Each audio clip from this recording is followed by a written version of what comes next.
தன்னுடைய பிள்ளைய பலி கொடுக்கிறதுக்கு, அதாவது மரணிக்கிறதுக்கு ஆபிரகாம் ஒப்பு கொடுக்கிறான். எப்படி, எதனால ஒப்பு கொடுத்தான்? என்ற விசுவாசத்தினால் ஒப்பு கொடுத்தான். இப்ப தேவனை குறித்து நாங்க பார்க்க போகிறோம்.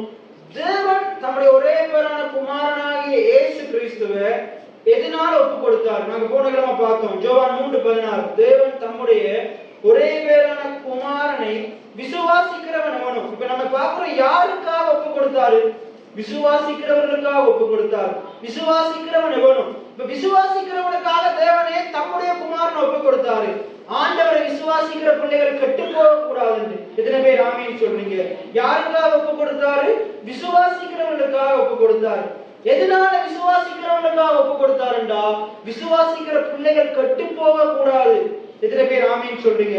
இருக்கிற நிலைமையிலே இருக்க கூடாது. நாளுக்கு நாள் வளரும்படியாக, உயரும்படியாக, அவருடைய வாழ்க்கையை புதிதாக்கப்படும்படியாக, அவருடைய சிந்தனைகள் கிறிஸ்துவின் சிந்தனையை போல மாறும்படியாக. எத்தனை பேர் ஆமீன் சொல்றீங்க? அந்த ஜனங்கள் வாக்குத்தத்தம் பண்ணப்பட்டவர்களை பெற்றுக்கொள்ளும்படியாக அந்த குமாரனை ஒப்பு கொடுத்தார். எத்தனை பேர் ஆமீன் சொல்றீங்க? அப்ப போன நம்ம பார்த்தோம், அந்த கெட்டு போக கூடாது. அதுக்குரிய அர்த்தம் என்ன? ஆவிக்குரிய ரீதியில மறைத்த நிலைமையிலே இருக்கக்கூடாது, ஆவிக்குரிய மரணத்துக்குள்ளே இருக்கக்கூடாது. அந்த பிள்ளைகள் ஆவிக்குரிய மரணத்திலிருந்து உயிர்த்தெழப்பட வேண்டும். எத்தனை பேர் ஆமீன் சொல்றீங்க?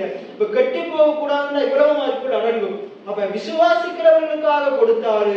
ஏன் விசுவாசிக்கிறவர்களுக்காக கொடுத்தாரு என்ற கேள்வி எழுப்பும் போது அவங்க கெட்டு போக கூடாது என்பதற்காக கொடுத்தாரு.